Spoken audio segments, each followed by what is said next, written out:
This presentation covers the science safety rules for chemistry.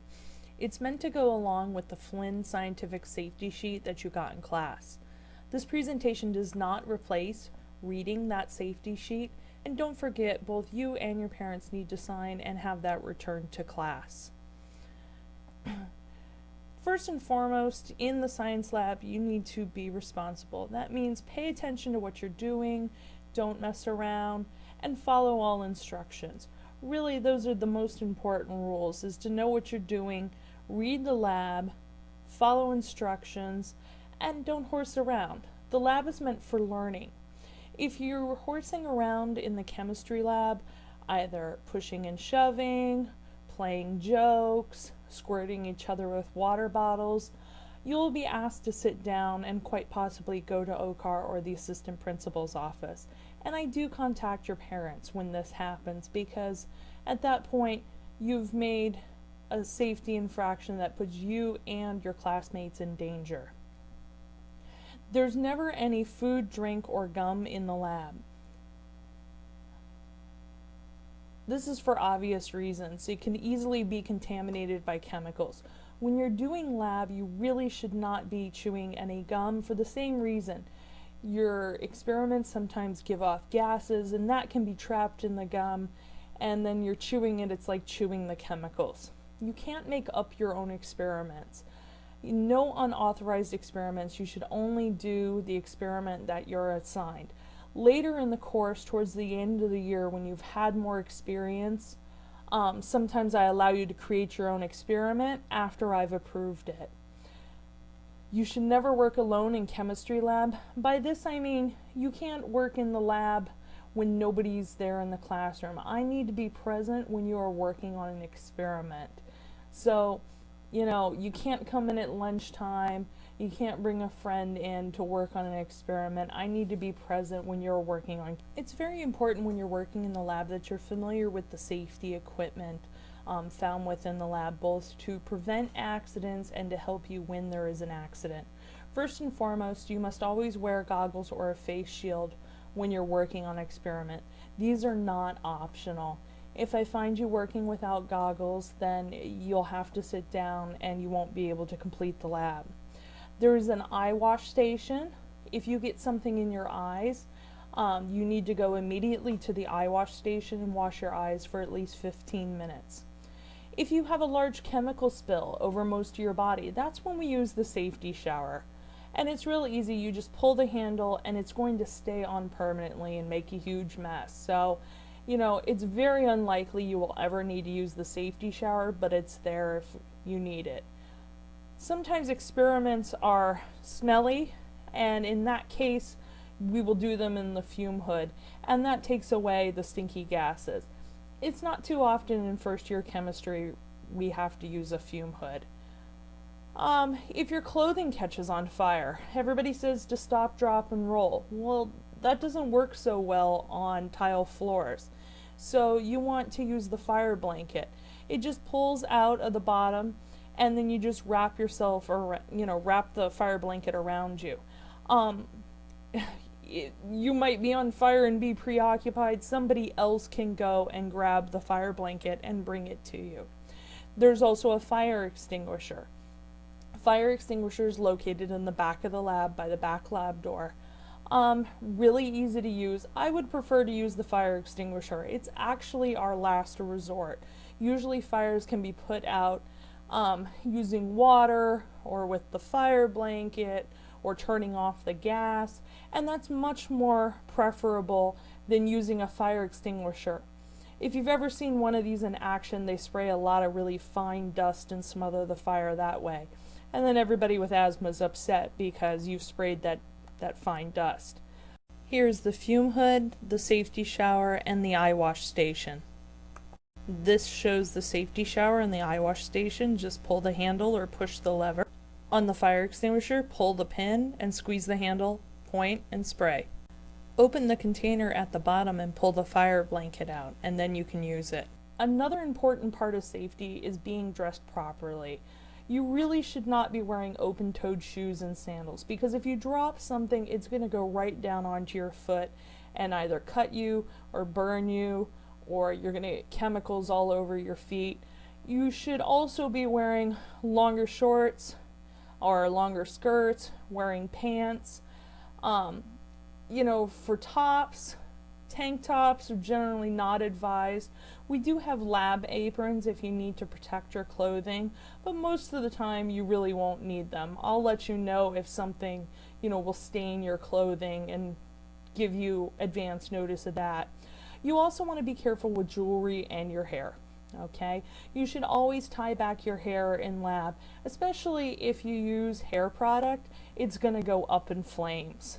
So you don't want to have things knock over burners or catch on fire.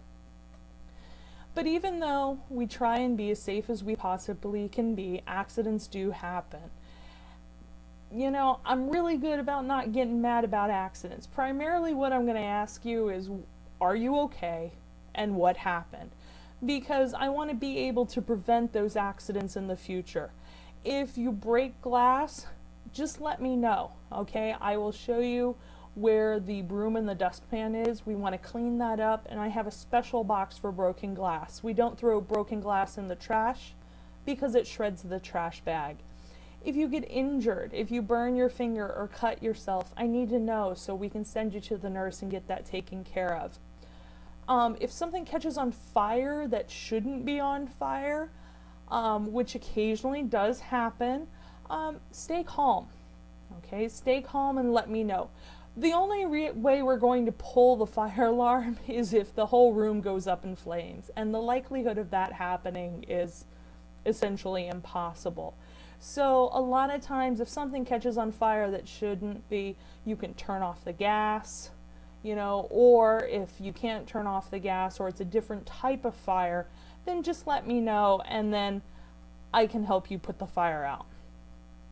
For spills, if it's water, wipe it up.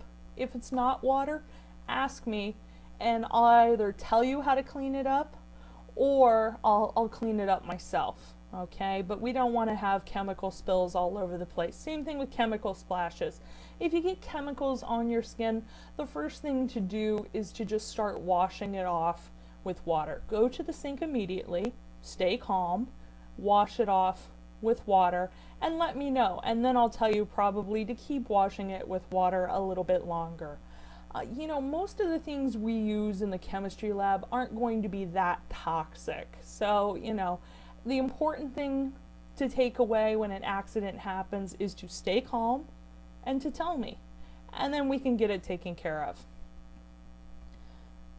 of. The other way to be safe in the lab is just assume all chemicals are dangerous, okay? And that includes the water in the lab. The water's not necessarily dangerous per se, but you know, that water that is in the container in the back of the lab and the fountain is not for drinking, it's meant for laboratory. If you treat all chemicals, if you consider them all to be dangerous and treat them with respect, then you're much more likely to be safe and to not have an accident. It's when we're not paying attention and we're being careless that accidents happen. Another thing important to note about chemicals is we never return unused chemicals to containers. You want to try not to take too much, but if you do, try and give it to another group that's working, or ask me how to dispose of it properly. Sometimes that'll be in a designated waste container, other times I will tell you just to go ahead and put it in the trash.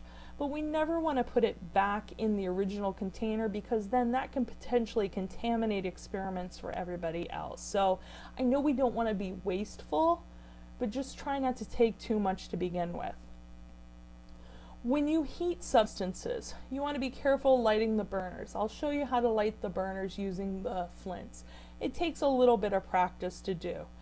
You never want to leave a burner unattended. It's very easy just to light a burner again. But you always want to make sure either you're watching the burner or your lab partner is. And don't assume your partner's watching the burner. If you need to go get a piece of equipment or a chemical sample, check with your partner and say, can you watch the burner while you go and get something? Okay, so always make sure somebody's watching the burner. We just never leave fires out. When you're heating test tubes, Things can shoot out of test tubes very easily. So you want to make sure that you point your test tubes away from people. Okay? Also very important, you don't want to point test tubes straight up and down. So some people think, well, if I point it just straight up and down, then, you know, it's not going to get on anybody. But if it shoots out of the test tube, if it goes straight up, it's going to come straight down right onto your head. So you always want to angle test tubes generally towards the back wall is the safest way to do it.